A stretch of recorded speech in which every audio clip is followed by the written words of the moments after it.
वही लिखवा का।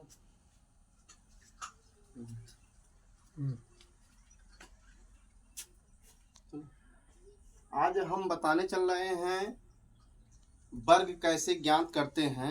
यदि दो अंकों का वर्ग हमको ज्ञात करना हो जिसका इकाई का अंक शून्य हो यानी जीरो हो, तो हम वर्ग कितने आसानी से कितने धमाकेदार ट्रिक के द्वारा हम वर्ग को निकाल सकते हैं। इसको आप हम बोर्ड पर आपको अच्छी तरह से समझाने चल रहे हैं, थोड़ा समझने का प्रयास करिए। जैसे मान लीजिए यहाँ लिख देते हैं, यदि दो अंकों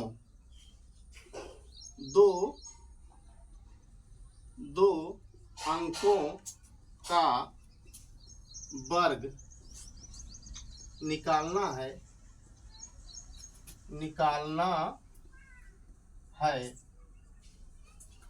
क्या है? यदि दो अंकों का वर्ग निकालना है जिसका इकाई का अंक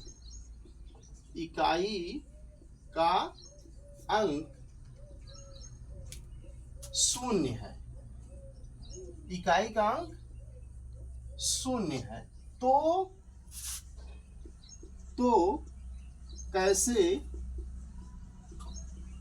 कैसे वर्ग ज्ञात करेंगे? वर्ग ज्ञात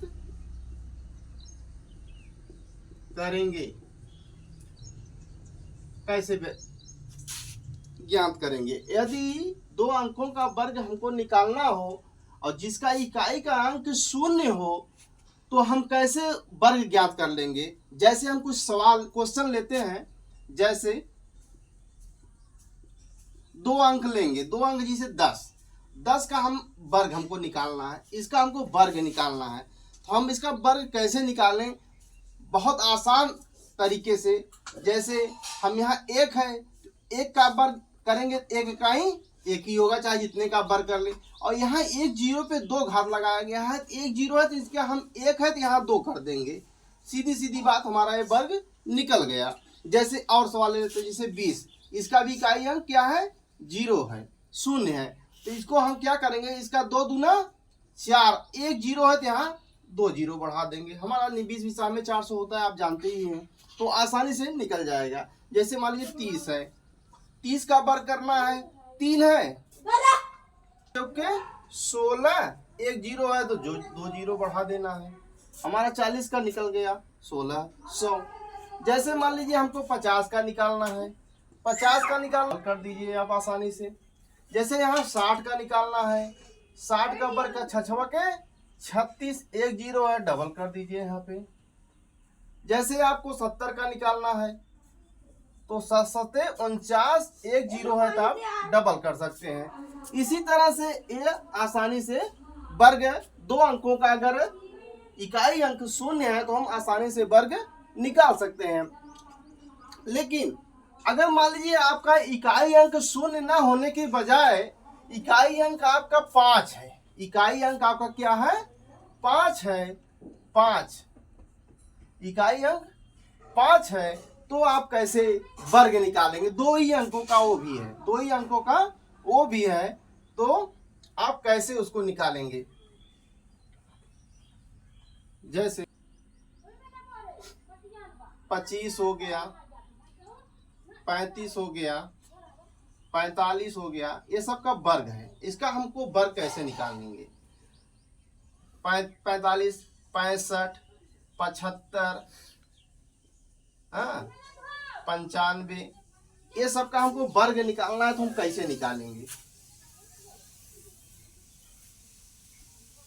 तो इसका वर्ग हमको निकालना है, तो बहुत आसान ट्रिक, बहुत धमाकेदार ट्रिक के साथ इसको हम निकालेंगे। कैसे निकालेंगे?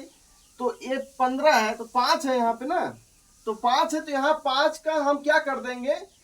50 25, ये तो रख देंगे 50 25, 50 25, और यहाँ एक है, एक के आगे आने वाली कौन सी गिनती होती है? 2 का हम एक में क्या कर देंगे? गुणा कर देंगे, तो 2 करने 2, देखिए 15 15 हमें 225 होता है, हाथ से निकल गया, बहुत आसान तरीका। उसी तरह से देखिए इसका, इसे 25 है तो 25 में वर्ग है तो हमको इसका वर्ग ज्ञात करना है, तो पहले 50 और 2 के आगे आने वाली गिनती कौन सी है? 3। तो 3 का इस 2 में हम क्या कर देंगे? गुणा कर देंगे, यानी 3 दूना 6। देखिए 25 पैसा में 625 होता है, आसानी से निकल गया। इसी तरह से यहाँ 35 है, 35 को हम अगर हल करें तो 5 जो है इसका हम वर्ग कर देंगे, पहले 5 25 और उसके बाद क्या हो गया? 3 के आगे वाली गिनती कौन सी आती है? 4 का गुणा हम 3 कर देंगे, 4 3 12, इसका वर्ग आपका आसानी से इतना निकल गया। फिर आता है 45 का वर्ग इसी तरह से आसानी से हम निकाल सकते हैं। जैसे 5 का वर्ग है, 45 का वर्ग है तो 5 50 25 हो गया, और यहाँ 4 के आगे आने वाली गिनती कौन सी है? 5 का गुणा 4 में कर देंगे, 5 चौक 20, ये बहुत आसानी से निकल जाएगा वर्ग। 2 अंकों का वर्ग अगर इकाई का अंक 0 है तो उसका मैंने बता दिया। यदि 2 अंकों का हमको वर्ग ज्ञात करना जिसका इकाई अंक 5 है तो उसको भी हमने आसानी से आपको अभी अभी यहाँ पे समझाया कि कैसे निकल जाएगा। आप किसी का भी 2 अंक का हो आसानी से निकाल सकते हैं, लेकिन यदि इकाई अंक 5 न हो तो फिर 2 अंकों का वर्ग हम कैसे ज्ञात करेंगे? जैसे यहाँ पे हमने 0 लिखा, 0 लिखा, यहाँ 5 लिखा। मान लीजिए अगर इकाई अंक 0 5 न हो तब फिर हम कैसे वर्ग ज्ञात करेंगे? हाँ, यदि 2 अंकों का वर्ग निकालना है जिसका इकाई अंक 0 हो या कोई भी अंक हो तो उसको हम कैसे ज्ञात करेंगे? जैसे मान लीजिए 13 का वर्ग, 14 का वर्ग, 16 का वर्ग, 17 का वर्ग, तो इसको हम कैसे ज्ञात करेंगे? इसे हम कैसे ज्ञात करेंगे कि ये वर्ग हम आसानी से निकाल ले? क्योंकि आप जानते हैं 13 का अगर हम गुणा करेंगे 13 गुणे 13 तो यहाँ हो जाए 3 त्रिका 9, 3 कन्ने 3, 1 तिहाई 3, 1 कन्ने 1, यहाँ 9, यहाँ 3 3 6, यहाँ 169 होगा। इतना आप जानते हैं। इस तरह से सिंपल तरीके से गुणा करने में इतना समय लगता है, लेकिन यहाँ समय बचाना है हमको, कम से कम समय में हमको काम हो जाए, क्योंकि परीक्षा में समय बहुत कम मिल पाता है। तो हमको ऐसा एक फार्मूला आपको समझना पड़ेगा। जैसे यहाँ 13 पे 2 घात है, 13 घाते 2, इसको हम क्या करें? इसको a मान लें, इसको b मान लीजिए, और ये जो स्क्वायर है इसको हम क्या मान लें? c मान लें। ये आपको फार्मूला थोड़ा सा दिमाग में बैठाना पड़ेगा, और इसी के आधार पे जो फार्मूला है आगे आपका है, पहले यहाँ हम 20 लेंगे, b स्क्वायर, फिर a b c, a इस क्या हो जाएगा? a b c,